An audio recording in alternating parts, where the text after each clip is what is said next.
The first diary entry, because I kept a detailed diary when I went on holiday with Laurie, was Emery Down, Lyndhurst, August the 31st, 96. So that was 2 years after we were married. And I'm not going to. And then we went to Devon, Watermouth, Lidford Farm near Ilfracombe, Right. which was very nice.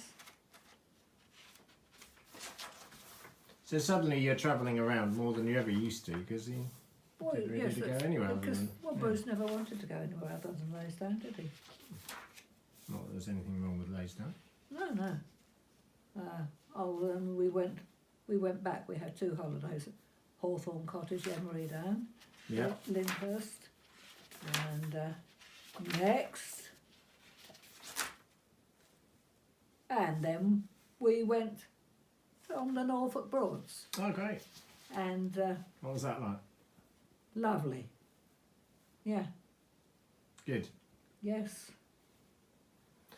And we went to Wroxham, and we were a bit early to go to the boatyard, so we looked round a shop called Roy's, and then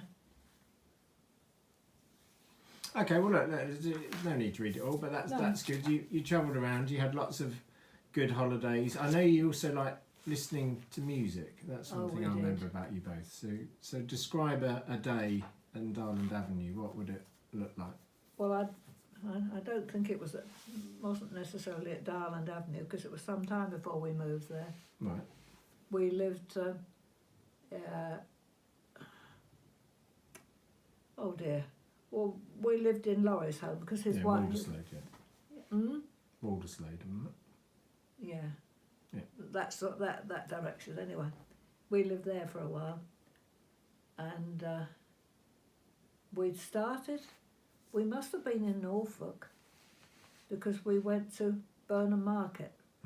That was mentioned on the programme on television last night, Burnham Market, and we, of course, we'd been married in Gillingham Baptist Church. But when we were on holiday, there was no local Baptist church for us to go to. So we thought we'd try the Methodist church. And we became Methodists. Yeah. We really liked it. We were really happy there. So which Methodist church was that? Burnham Market. Oh right, Yeah. so you spent time there. And then when you were in Gillingham? Yes. So then we decided to try the Methodist church at Gillingham, which was being altered and enlarged. And we were there, well, for the rest of Laurie's life. We were at Gillingham Methodist Church, where we were very happy. Good. Good. And the minister eventually moved on, as Methodist ministers do. They only do certain stints, certain time in their church. And but he came back to Laurie's funeral, and he said, I was surprised to see him. And he said, he couldn't miss it, because he said he'd learnt a lot from Laurie. That was quite something. Yeah, he's a very lovely man. There's no doubt about it. Who? Laurie. Oh, well, he was. So then, and then you were basically alone in Gillingham, weren't you? So. Well, apart from Ali, who was Laurie's carer. And so he stuck around for another few weeks, didn't he? No, a few days anyway. Oh, because it was a few weeks. Okay. No, because Joe came and came to the, as soon as he knew that Laurie had died, Joe took me to the undertaker, which was quite handy. Yes, I did. On the A2. Yeah. And we could have had the funeral. Laurie had died on 4 days after my birthday, which made it the 11th of December. Yeah. What was that? 2014. Yes, was it 14? Yes, I think so. And we could have, the first date they could give us was Christmas Eve. Yeah. Well, it didn't matter to me. I mean, no. Christmas but in is the end still we Christmas. had it. Yeah. Well, in the end we had it after Christmas. because Laurie's daughters objected very strongly to have it. having it on close to Christmas, because of the big thing they like to make of Christmas. So then Ali took me down to the funeral director again, Yeah, sure. and we changed it to the 5th of January. Right. 5th of January, so that would have been 2015. 15. Yeah. Not really. And then you moved down here reasonably shortly afterwards, wasn't it? A few months later. Well, in April. Yeah. Yeah. Because you could. I remember you telling me you couldn't wait to get me down here. Little knowing how busy you were going to be. I can remember you saying you couldn't wait to move down here as well. No, well, I wanted to. I wanted to come and be near you. So you found this flat. Yeah. With hindsight, I would like to have had one on the ground floor instead of the first floor, and preferably not facing south, because it gets very hot around midday, very hot, even at this time of the year if the sun's shining. Yeah, and so for clarification, it's January 2018. That's very true. At the moment. Well done. Yes. Yes, you got that straight. Yeah. So here we are. So we're nearly up to date, aren't we? Yeah. And what do you do down here? What sort of things do you enjoy doing here? Not a lot. Okay. So you don't want to talk about the clubs or the church or anything like that? Oh, well, I mean, I'm very happy at the church. I had my membership of Gillingham. This is what I was driving at. Gillingham Methodist Church. Actually, my membership was transferred to Goring Methodist Church in Berry Lane, which is within walking distance of most people, but not when they've got so much arthritis that there's no question of my walking. But there are so many kind-hearted people. And on Wednesdays we actually have a coffee morning here at Homesdale House, which is quite nice. And then I go upstairs, and then at 12 o'clock I'm usually rung on Tuesday evening from church. A lady by the name of Sylvia. She says, "Are you all right for tomorrow for lunch?" And yes, please.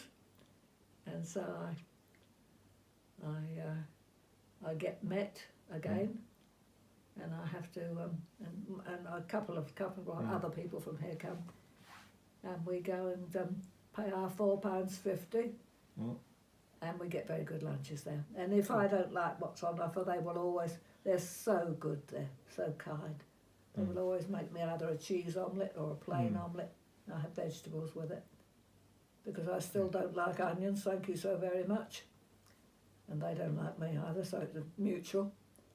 So so there's church stuff going on, and there's a couple of coffee things here a week, isn't there? Wednesday and a Sunday afternoon. And then Sunday afternoons, there's a widower by the name of Derek, and a single bloke by the name of Dave, and they do Sunday afternoon tea. We have tea and cake on Sunday afternoons, but the women take it in turns to provide the cake. Great. Good. Yeah. And you still write music? Well, I just write down the top line as ever. Yes. Still get quite a lot of tunes, don't you? Yes. They just come to me, and I write them down, and I have a bargain with him upstairs that when he gives me a tune, I have to drop what I'm doing and write it down so I don't forget it. Very good. Okay, well, thank you for talking about your life. Is there anything you wish to say to your boys or anybody else? Well, I'm very proud of you all. Very proud of my sons. And I've got such a good picture of the four of you, which was taken actually at the crematorium after Laurie's funeral. And I've shown it to a lot of people. I took it to... Yes, you have. I can verify that. I took it to the lunch club on Wednesday. They were all very pleased to see it. They are lucky people. Yeah, and our minister, he comes to lunch there sometimes. Right. And if his wife's doing something else, he has lunch there. Yeah, And, I think it's fair to say anyone who meets you sees pictures of your sons. No, not everyone. Not everyone. Oh, okay, No. good. I mean, good gracious me. Anyway, well, I think that's probably Well, about wraps it up, doesn't Yes, it? we're more or less up to date now. Great. Yeah, for better or for worse. Well, thank you, Molly Wheeler, for telling us about your life. Yes. It's, As you say, some parts of it are heavily censored, so it would make it seem that I'm a much better person than I really am. but it's been a good life and a life well lived. But I have been forgiven. Don't forget that. No, quite. Okay, Mum. Thanks a lot. Bye. Okay, bye-bye.